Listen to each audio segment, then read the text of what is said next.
गोंयान इलेक्ट्रीक गाडयो कमी आशिल्ल्या कारणान चार्जिंग स्टेशन आमी करूंक शकले ना म्हूण वीज मंत्री सुदीन ढवळीकारान सोमारा स्पश्ट केलें. सबसिडी कमी केल्ल्यान गोंयकार आतां इलेक्ट्रीक गाडयो घेवपाक फाटीं फुडें जातात अशें तो म्हणटा.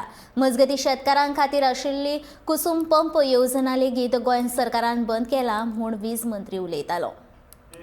आमी चार्जिंग स्टेशन करपाक जाय आशिल्लीं ती आमी करूं शकले ना कारण density of electric vehicles in Goa are very less आनी त्या खातीर एक जे चार्जिंग स्टेशन आसा ताका 20 ते 25 लाख रुपया लागता आनी त्या खातीर कोण फुडें सरना. हो एक बाजू जाली. दुसरी बाजू आसा व्हेरी इम्पॉर्टंट इज जी सबसिडी आसा ती आमी कमी केल्ल्या कारणान आतां नवे ज्यो गाडयो येतात त्यो घेवपाक जाय. दुसरी गोष्ट आसा कुसुम पंप.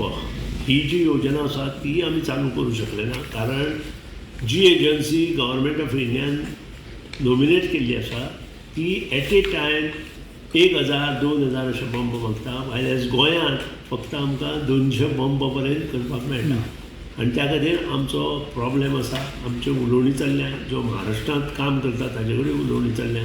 महाराष्ट्रांतूच हें क्लब करून ती जाता काय कितें हाचेर सुतोवाच आमी ह्या 15 दिसांत डिसिजन घेतलें. महाराष्ट्रांत 50,000 पंप जाय. सो एजन्सी थंय 2 एजन्सी आयल्या तातूंत जर आमी क्लब जाले जाल्यार तें जावं शकता आनी तसो विचार हांवें मांडला आनी तो घेवन हांव मुखार वता.